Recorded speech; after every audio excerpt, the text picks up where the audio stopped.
Booster. Go. Retro. Go. Vital. We're go flying. Guidance. Guidance, go. Launch control, this is Houston. We are go for launch. I feel the need for speed. You've got to ask yourself a question. Do I feel lucky? Well, do you, punk? Join us or die.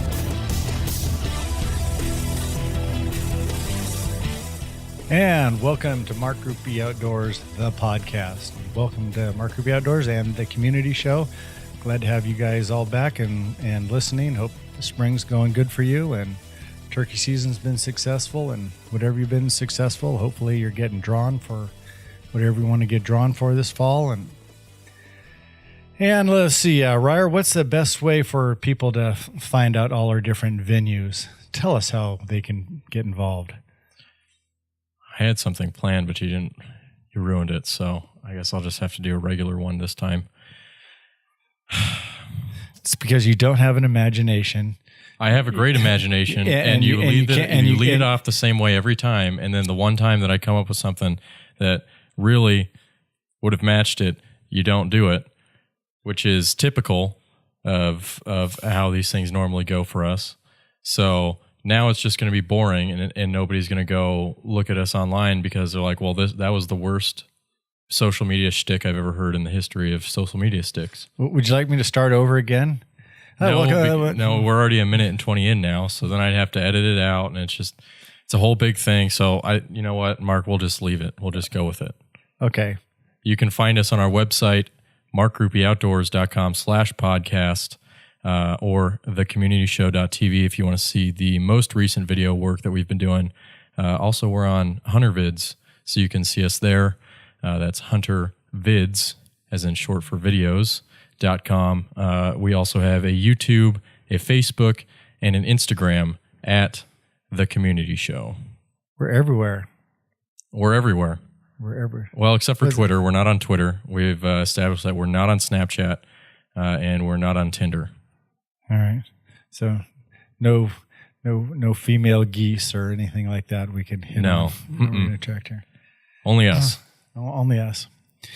All righty. Well, again, I hope you guys are all doing well and your spring's been good so far. We got about one more week left of archery turkey hunting and youth season, so that's about to wind up. Today, for a guest, we have a hunter from the San Joaquin Valley area, and he's been all over the place. He's hunted throughout the United States, in Alaska, Canada, Africa, New Zealand. He's been everywhere. And welcome to the show, Dean Davis. How are you doing, Dean? I'm doing wonderful. How are you? I'm doing great. Thank you very much for spending some time with us. Yeah, thanks for the invite. Well, you have been all over the place. How long have you been hunting your whole life, or was it something you picked up because you're in your late 40s? Is it something you picked up later in life or your whole life? No, definitely started out when I was, as soon as I could pretty much carry a Red Ryder BB gun and living in a small town where you can walk out your back porch and shoot birds or rabbits, and, kind of started from there. And, I had a great father and a mother that raised me right and always put a fishing pole or a gun in my hand and just let me go. And, finally got my license at 11 years old and, couldn't hold me down. Ever since, I've just been trying to hunt and fish as much as I can. And, Did you grow up in the Oakdale area? I actually grew up in Farmington. Farmington? Yeah. All right. So I went to school in Escalon and grew up in Farmington, which was a great place to grow up, population of 180, and I think it's still 180. Yeah. Well, when I was young, Farmington and Oakdale had a lot of pheasants in that area. Oh, a lot of pheasants. And I don't know if it's a change in adding vineyards and trees and whatnot, and dairy farms and whatnot, but that really seems to have changed over the last 20 years, really. Yeah, it definitely has. I mean, I remember we used to shoot them. We had 2 acres, which was pretty much in town. And before you can get your limit of 2 or 4 birds, whatever it was, you'd shoot 2 of those in your 2 acres that we had living in town, Now you can walk 20 miles and you don't even see one rooster. Yeah. It's just amazing how much has changed. And I think, a lot of it has to do with, the farming. You don't see the fence rows like you used to. You don't see the ditches. You don't see the extra vegetation. And everything's farmed edge to edge. And this ground, the ground at that time might have been worth $1,000 or so bucks an acre. And right now that bare ground's worth $20,000 an acre. So they farm that sucker from one end to the other. And even out in the Delta, just the, where there's more row crops and stuff, you go at this time of year or 2 months ago when things were nesting, and ditches are sprayed and everything's manicured, and there's just not the in the fall it looks wonderful because there's cornfields everywhere and this and that, but that critical time when they're having babies, it's bare as a baby's bottom. Yeah, I agree. Yeah, you just don't see the crops at this time of the year, And nowhere for them to hide and, reproduce. And, I think there's a lot more hawks these days. Back in the day, you hate to say it, but, they're not as protected as much as they are now. Yeah.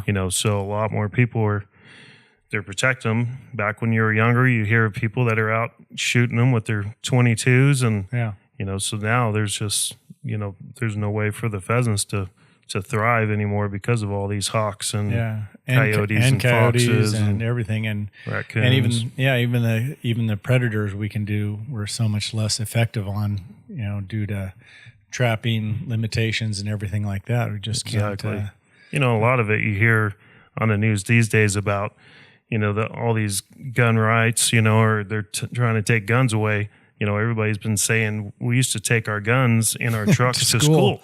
So on the way to school and on the way back from school, you're shooting foxes and coyotes and raccoons, whatever you see, things that don't have a season, to where now that's just not happening. You got people with cell phones that are, even though you're doing it legally, hunting on somebody's property, but, they're on the cell phone and making phone calls, and you got a sheriff out there within 15 minutes. Yeah. So much has changed in that matter. Yeah. Yeah. And what you mentioned about everyone having a gun in their car, and I did. Yeah. I took, I had my gun in the car. A lot of us did. No one cared. Now, obviously it's a cultural thing that's shifted. It's not a gun thing. People's access for young people to guns was a lot easier then, than it is now. But it's a cultural, mental, a social thing that's changed in people. It's not the guns are the same darn guns that we had then. But something about it's changed in people. And back when I was younger, out of all your friends that you knew that hunted, you might have had one friend that had a gun safe. There just wasn't very many gun safe companies out there. Everybody had gun cabinets and closets where you just lean your guns up. Or racks, racks. Yeah. Nowadays, it's by law. You're supposed to have a gun safe to keep your guns protected from kids. And, that's what's changed so much. Yeah. So soon they'll have to have Tide Pod safes. Yeah. Exactly. Yeah, did you lock away your Tide Pods? And also detergents and any other colorful things that may be dangerous. Yep, exactly. And condoms. Yeah. My son, he's 8 years old. When he was 7 years old or 6 years old, he was in kindergarten. He drew a picture of arrows or something and brought it. And the teacher said something about, aren't those dangerous? And my son said, no, you just don't stab anybody with it. So, don't trip and fall on them. Don't trip and fall on it. And then it is. Don't stab anyone with it. But the arrow itself, there's nothing wrong with this. Even a kindergartner knows the arrow sitting there by itself is not dangerous. Ain't no different than a pitchfork or even a fork that's out of your, drawer in your kitchen, Or Tiger Woods with his ex-wife with a golf club. Exactly. Well, what do you got in the works for this year? We'll do some history stuff on you in a bit, but what do you have in the works for you this year? This year, obviously, I'm still waiting to hear back from mostly Nevada. I got some pretty good points for Nevada for 2 different sheep species I put in for elk and deer and antelope. So I think it's about middle of June is when we hear back from that. So kind of limbo on that, but the plan is to definitely go back to Idaho and elk hunt with my brother. He was smart and got out of California and moved back there, and he's hunts the whole month of September, and I get to hunt for 10 days. So I'm looking forward to going back and hunting with him this year. It's been a couple years because I've been hunting elsewhere. So hopefully I'll get a decent elk tag and be able to go spend some time and hunt in Idaho and hunt with him, and hopefully have some good success like I have in the past. Yeah. You mentioned sheep. Have you got a couple of those knocked off already on the list? I did hunt Alaska last year, and I did kill a nice Dall sheep there. So like they say, once you kill a sheep, it's in your blood and you want to go back, and it's definitely in my blood. I haven't been huge on putting in for points for the sheep just because they're so expensive even when you do draw them. So I'm pretty fortunate that I have been putting in for Nevada, because Nevada has a good population of sheep, and they're probably the most generous of giving out sheep tags. So I think I'm in pretty good shape there. And then of course you got the stone sheep, which, it's going to cost a pretty good chunk of change. So got to start saving now, because the price is only going up every year. So, but yes, I did kill a really nice Dall sheep in Alaska last year. So you're in what do they call it? The greater one or greater club or something like that, or something. Still no sheep for me, but so you've been like I said earlier, you've been to Africa, you've been to New Zealand, Canada. What's your favorite place? And most of those been bow or rifle or mostly bow. I pretty much started off, my first big trip was Africa, probably about 5 years ago, and went down there with a bow and went on a 7-day hunt, and I was able to kill 9 animals in 7 days with the bow. Hunting everything out of a ground blind, hunting over water holes where there's times you could have 8 to 10 different species of animals within 20 to 30 yards from you. It's just unbelievable. Hunting them with the rifle would be fun, but you just don't get to see them up close and see them in their natural environment, because that's where the predators are at. So once one animal comes in, it's like the animals let their guard down, and then they just start filtering in until one spooks, and you got another 2 hours you're going to sit before you see another animal. So, but that was by far probably my funnest, but probably the best adventure I've ever been on was by far Alaska this last year, hunting Dall sheep and moose, and I was successful on both of them. Both of those, right? Yeah. How big was your moose? I know I saw my moose was 55 inches. 55, nice. I could have shot a 60-inch the evening before, but he didn't have very good tine length. He was really broomed off on top, and I'm not a big fan of that. I really like long tine lengths all the way up. So the bull that I saw 7 days before while I was sheep hunting, the guide pretty much talked me out of shooting because we were focusing on a sheep. I ended up shooting 7 days later. So my plan was to hunt it with a bow. I didn't think I would get a sheep with a bow because I just didn't want to spend the money and the time and not kill one. So I killed the sheep on the 4th day after walking about 35 miles in 3.5 days. Finally killed the sheep, and then a day and a half later, I picked up my bow to take back to our spike camp where we set up, and I left my bow leaning up against the alders because I didn't want to carry it all the way into where I killed my sheep. So I came back a day and a half later, picked up my bow, and I was walking across the river, and I looked down, and I noticed that a squirrel had chewed the loop off of my bowstring and chewed halfway through my cable. Oh, geez. So I didn't want to make a bad shot on a moose and have to pay for one and even, wound it and not get it. Own it and not get it, Yeah, so I was really bummed because that's been a dream of mine, is to kill one at, 10, 15 yards like you see on TV and with a bow. But, I was just as excited killing it with a rifle. But I just had, you got to go back now. Yeah, you got to go back. Yeah, that's the good thing. Well, if you get one of these great tags, you're going to let us video it? Oh yeah, for sure. All right, you're on public record now of saying that. Yeah, no, that'd be awesome. I've been on a few hunting shows, with a previous buddy, and so I don't get too rattled up, but it's a lot of fun. Yeah, I enjoy doing it. I mean, it's just more people you get to celebrate the hunt with, instead of just being there by yourself, and it's hard to high five your phone, Yeah. So the more people around, the better it is. Yeah. How many miles did you say you hoofed it around there in Alaska? So we, on the third morning, I had seen my ram. The first 2 days, my guide, he pretty much told me, he goes, I plan on getting a phone call tomorrow. You should kill a sheep tomorrow, because there's a bowl that they kill sheep in every year opening day. So we woke up first thing that morning. We spiked out, probably just above the river bottom. And as soon as we got up, as soon as I got dressed, got out, and I was looking through my binoculars, and I looked down at the river bottom, and that's when I seen that big bull moose. I didn't have my bow at the time, like I said earlier, so I didn't shoot that. So we decided to work our way back into this canyon, which is probably 7 miles to get to the back. And about halfway in, the winds start picking up to about 40 miles an hour. And we are already halfway in. So it's like we might as well go the distance and see if we can catch them in a bowl where they can't smell us or they're out of the wind. And it didn't happen.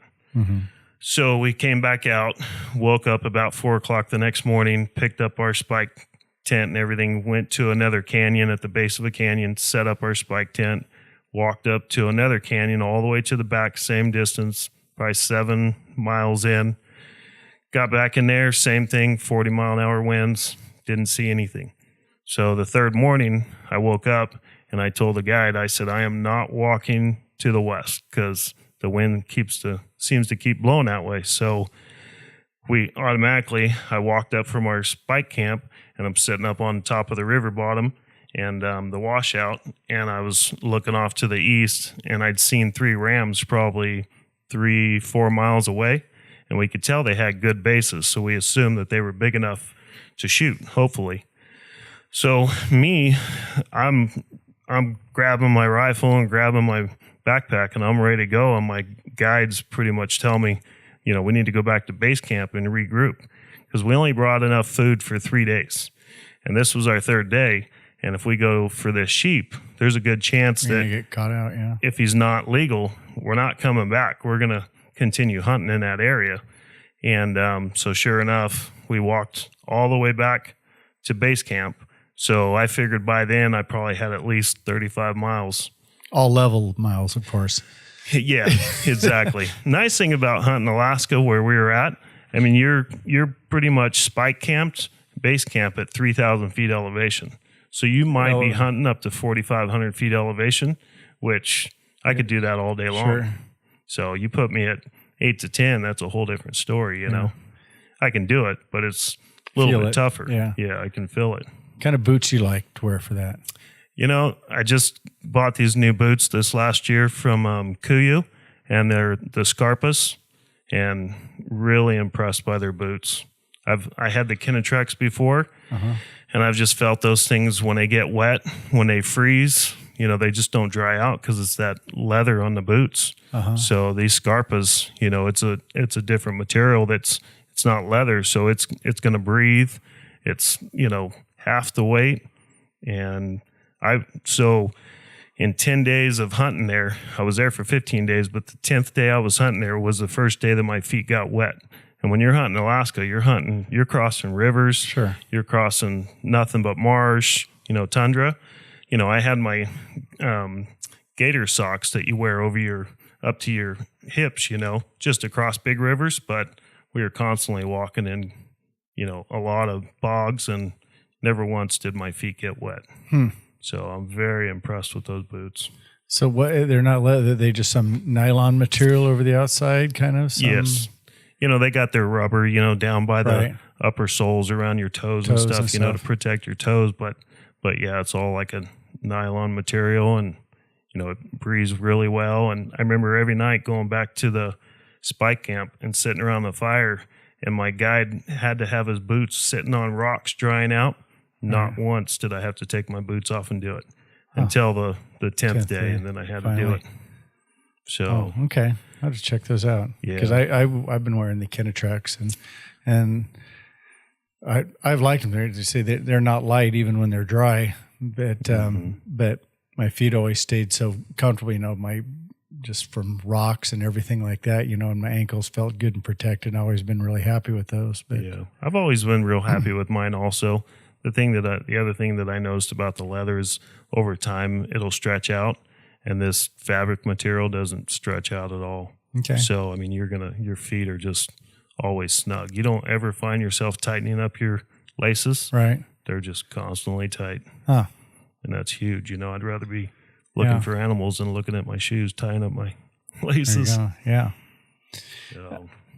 And then you've been to New Zealand and done the Red Stag thing there. Yes, definitely. That was a incredible hunt. Also, hunting with a friend back there, with one of his best friends owns a big outfit back there, and hunted red stag and tar, and he's got a lot more animals. He's got Sika deer and axis deer and fallow deer. A few other species, which my main thing was just to go for the red stag and the tar. And I ended up killing both of them. And the red stag that I shot was a big bull. It scored like 390 Nice. plus. So yeah, it was really nice big bull. Was it during the roar when you were back there? Definitely. I'm a huge elk hunter. That's my biggest passion. So if I can hunt something that's similar and in the same situation, because I'm so used to hunting them in a rut, you pretty much got them figured out. So I knew if I can hunt an animal that's pretty much the same as an elk, then I can get it done. And it was real similar on the roar, but I hunt a lot of elk, going in and out of wallows, and I've never seen an elk get as muddy as a red stag. The bull that I shot, it was black from the tip of his horns to his toes. It was amazing how much they get into the wallows back there. So it was a great hunt. What broadhead are you using for elk and bigger critters? It's funny. I've been using a Thunderhead 100 ever since we used to own an archery shop in Stockton, California from 85 to 95. And I've never had a problem with those broadheads. Like I said, I went to Africa and shot 9 animals in 7 days and didn't lose a single one. And those species are different because their vitals are in between their shoulder blades. Yeah, they're more forward, aren't they? Yeah, more forward. So, after hunting for years, shooting animals behind the front shoulder, you got to adjust, and have patience to shoot them, where their vitals are. And, but there was times that I felt that I wasn't in the perfect spot, but that Thunderhead did a job, and I've never had a single animal, even the zebra that I shot, probably didn't go more than 100 yards. So it's just a broadhead that's always impressed me. Say I'm hunting in Idaho and there's a small mom and pop shop, guarantee they're going to have Thunderhead 100s. Yeah. They're not going to carry a Rage or anything else. That's just in Idaho you can't. Can you shoot mechanicals yet? No, actually you can't. No. So and that's the other main reason why I continue to shoot Thunderheads is because Idaho is the state that I hunt the most of. So I'm not going to switch back and forth, and then you got to adjust your sights, and it's just not worth it. So do you? So when you let's talk a little bit of elk hunting. Do you mostly hunt out of one main camp? Do you get drop camped in? Do you make set up a camp and then spike camp out? What's your preferred? We method there? Never really done much of the spike. Pretty much out of a main camp. It's typically just me and my brother. We go to sacred spots and we just don't bring people to our spots because bulls that we're chasing, your buddies are chasing the next year. So but me and my brother, we're pretty much diehard elk hunters. When we walk in 6 miles, we don't come back for lunch. We don't come back and read magazines. We don't go to pizza. We sleep with the bulls. We know what they're doing in the middle of the day. If they decide to get up and go to a wallow, we're going to be right there with them, and we're going to, hopefully, shoot one. Yeah. So, but I don't know, there's nothing better than chasing bulls with a bow and while they're in full rut. Yeah. It's just unbelievable. What bow you shooting? I actually I just bought a new Hoyt this year. So I'm looking forward to hopefully drawing back on an animal this evening or tomorrow morning.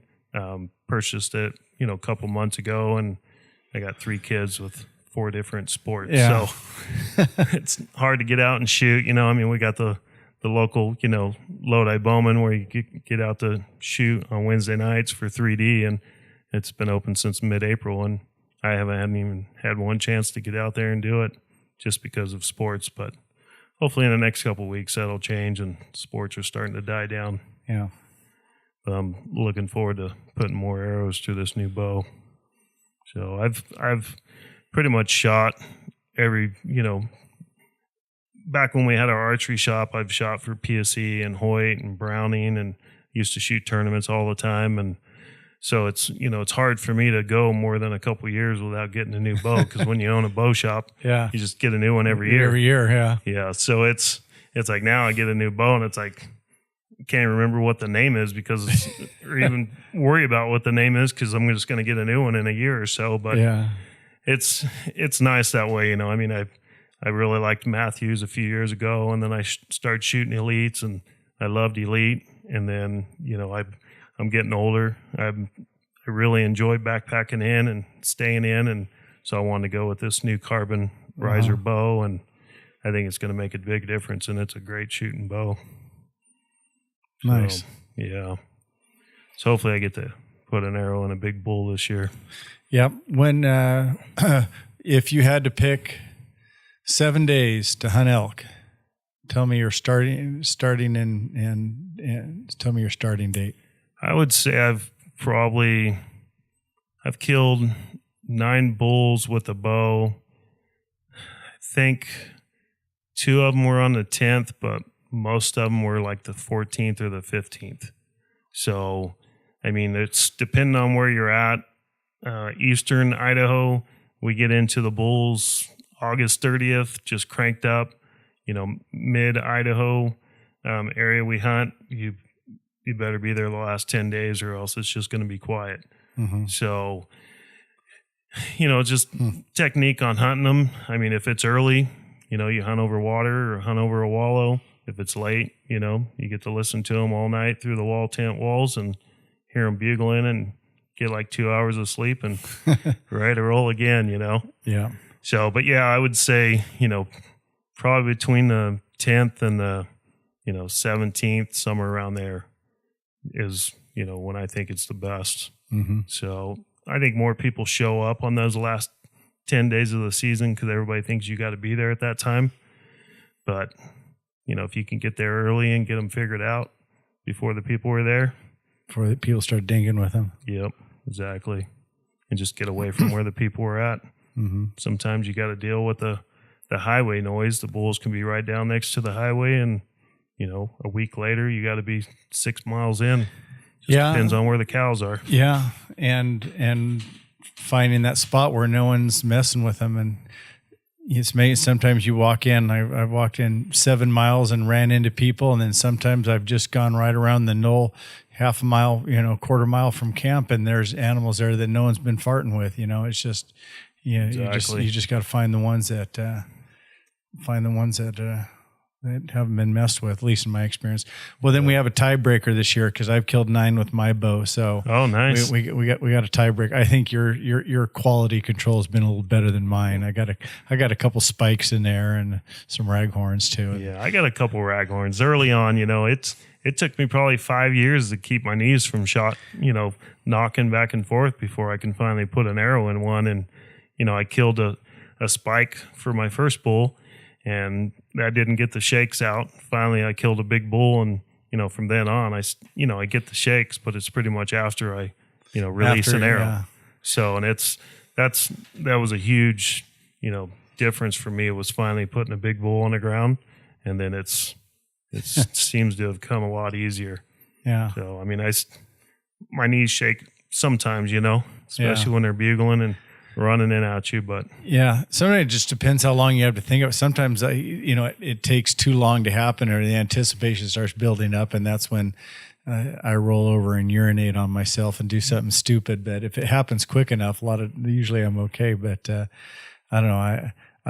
I've crossed the 300-inch threshold 3 or 4 times, but I haven't shot any monsters yet. So yeah, me either. I haven't killed anything bigger than a 330, which a 330, that's a big bull with a nice bow. Bull. So, but I got my brother that lives in Idaho, and last 2 years he shoots bulls over 360 and by himself. And I mean, he's a diehard. He'll sit out there all by himself the whole day, just sitting on wallows or listening to him, and it's just been brutal on me. But he also doesn't have a Dall sheep or a moose. So there you go. Okay. Yeah.